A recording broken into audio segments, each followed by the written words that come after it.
देख रहे हैं न्यूज 7 हिंदी। राष्ट्र प्रथम। उत्तर प्रदेश के रायबरेली से बड़ी खबर सामने आ रही है, जहां एक युवक द्वारा महिला की पिटाई का वीडियो सोशल मीडिया पर तेजी से वायरल हो रहा है। रायबरेली के मिल एरिया थाना क्षेत्र का यह मामला बताया जा रहा है, जहां युवक महिला के साथ अभद्रता करते हुए मारपीट करते हुए नजर आ रहा है।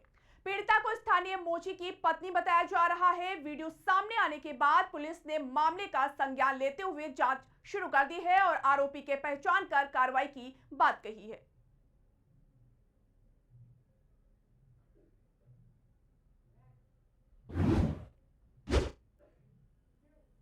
लखनऊ में एनआरसी आईसीएमआई द्वारा प्रदेश स्तरीय सम्मेलन का आयोजन किया गया, जिसमें एमएसएमई को विकसित भारत 2047 का आधार बताया गया। Institute of cost accounts of India के इस कार्यक्रम में परिवहन मंत्री दयाशंकर सिंह मुख्य अतिथि रहे। विशेषज्ञों ने कहा कि छोटे उद्योग प्रदेश की अर्थव्यवस्था की रीढ़ है और कॉस्ट अकाउंट्स उनकी मजबूत में अहम भूमिका निभाते हैं। सम्मेलन में वित्तीय पारदर्शिता, लागत प्रबंधन और एमएसएमई के विकास पर गहन चर्चा हुई।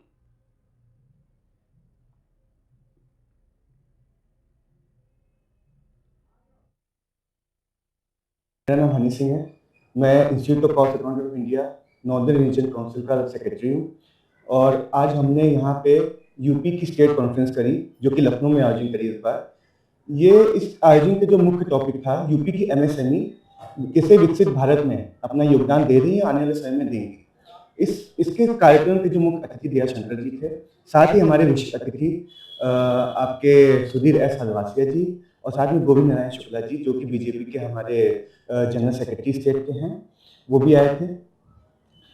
हम सब ने इस विषय पर चर्चा की किस तरीके से जो सरकार की स्कीमें हैं वो आम नागरिक तक पहुंचनी चाहिए, कौन कौन सी ऐसी स्कीमें हैं जिसको हम आम नागरिक तक पहुंचा के, एमएसएमई तक पहुंचा के उनके विकास में ग्रोथ करें। क्योंकि माननीय ये मोदी जी का जो सपना है 2047 विकसित भारत का, उसमें और 2027 में जो 5 ट्रिलियन इकोनॉमी का जो सपना रहा था, उसमें तुरंत योगी जी ने बोला था कि हमारा जो है यूपी वो 20% कंट्रीब्यूट करेगा 5 ट्रिलियन इकोनॉमी में, जो कि होगी 1 ट्रिलियन इकोनॉमी के लिए। तो उस चीज को भी ध्यान में रखते हुए, प्लस विकसित भारत के सपने जो 30 ट्रिलियन इकोनॉमी डॉलर का है, उसको ध्यान में रखते हुए यूपी का बड़ा महत्व है। और क्योंकि आप मान के चलिए लगभग इस समय 6.5 करोड़ एमएसएमई जो है आपके पूरे हिंदुस्तान में है, जिसका लगभग 14% एमएसएमई जो है यूपी दे रहा है। 11 करोड़ रोजगार उस एमएसएमई के माध्यम से सरकार आम जनता को उपलब्ध कराया जा रहा है एमएसएमई के माध्यम से। तो ऐसी तमाम स्कीमें हैं जो लोन की होती हैं, जो इंटरेस्ट फ्री लोन है, लैंड की स्कीमें हैं, जो आम नागरिक तक, जो एमएसएमई के एंटरप्रेन्योर हैं, वहां तक पहुंचे और उस एमएसएमई को एक बड़ी यूनिकॉर्न के रूप में मार्केट में पहचान मिले भविष्य में। इसी को फोकस करते हुए आज का सेमिनार किया गया है। मेरा मैसेज यही है कि हम सब जो है सीएमए प्रोफेशनल जो हैं, अपने क्या नाम है देश के लिए और स्टेट के लिए जो यहाँ मौजूद है, उनका मैं धन्यवाद करना चाहता हूँ। और जो नहीं आए हैं, मैं उनसे अपील करूंगा कि भविष्य में इन सब कॉन्फ्रेंस में आए और इन सबका फायदा उठाएं, ताकि हमारा जो देश है, हमारे देश के लोग हैं, और तरक्की में आगे बढ़ते रहें। दिवांचल आर्य, popularly known as PC Arya. I retired as Director of Finance of Indian Railway Finance Corporation. I was earlier heading Haryana Power Generation Corporation in Finance Department as a headquarter.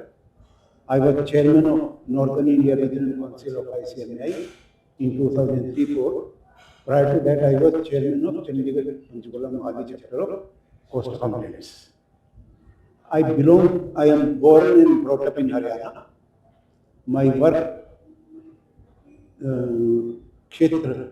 कार्य क्षेत्र remained Chandigarh, and then in the post pre-retirement Delhi.